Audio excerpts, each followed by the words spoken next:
Hello, this is Cynthia Fick, and this is the July 16th stock market update. Well, it's been a really interesting week, a lot going on in the markets and politically, and so let's get started. Last week on Thursday, a CPI number came out, and it was a lot stronger than had been expected.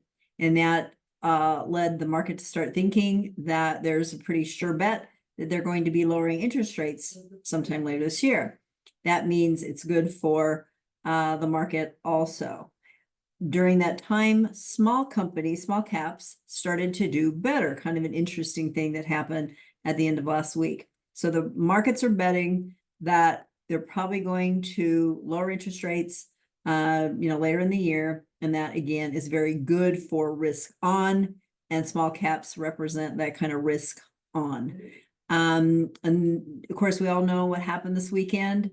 There was an assassination attempt on Donald Trump, and that has somehow, between what went on with the debates and this weekend, caused the markets to start looking forward and imagining a Trump victory in November. Again, I'm going to stay out of the politics of it, but I'm just going to find it very fascinating and interesting to see how the market begins to adjust and expect different things going on politically. So right now, what is happening the last couple days is that areas of the market you could consider kind of broadening out. Areas of the market that have not done as well as our star large cap tech stocks are starting to do better. And that means today, as we speak, the Dow Jones Industrial Average is having its best day since sometime in 2023. It's up 700 and some odd points as we speak. So industrials, materials, the Dow, small caps, because again, if they're kind of, thinking Trump might win in November, small companies are supposed to do better in that.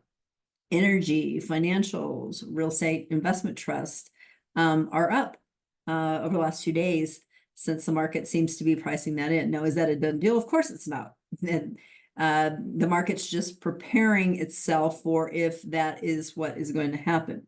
But what I'm going to challenge you, and I think it'd be kind of a fun thing for us to check in on over the next few months, is let the market not only show us what it wants to do by, which sectors are starting to do better, but will the market, based on if this trend continues, also predict the election? That's going to be interesting. So again, a lot of times I say, let's let the market show us what it wants to do. And that's based on sectors. It's based on how well it's trading. There's a lot that goes into that. The market cannot speak to us, but it shows us by how it trades what it wants to do. Right now, it is risk on. Stocks should do well. Sectors may be shifting, but we'll let that kind of play out. And this will be just something that we will track, letting the market show us what it thinks and who it thinks might win the election. So hope you have a great week, and we will see you next Tuesday. Bye.